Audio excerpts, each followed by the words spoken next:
Hari ini aku mencoba barbar di Nextera dan beruntungnya aku langsung mendapatkan shotgun. Di sini aku mau ngebokong musuhnya, tetapi karena aku lengah, jadi aku tidak tahu ada musuh yang ada di depan.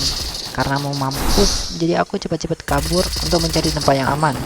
Lalu aku cepat-cepat medkit, tidak lama malah musuhnya yang ngebokong. Karena nggak ada medkit, jadi aku mencoba kabur dan tidak sengaja terjatuh. Di sini aku benar-benar panik. Tiba-tiba di tengah jalan, aku menemukan musuh buta map, bocil kematian. Aku mencoba menembaknya, tetapi karena sekarat dan juga gak ada medkit, jadi aku gak mau mati konyol dong. Karena medkitnya udah ketemu, jadi di sini aku buru-buru medkit dan berniat untuk kembali buat balas dendam sama musuh tadi. Di perjalanan aku menemukan orang yang lagi perang karena sekarat, jadi aku nyampah aja. Di sini aku gak mau lengah yang kedua kalinya dan tetap waspada sama musuhnya.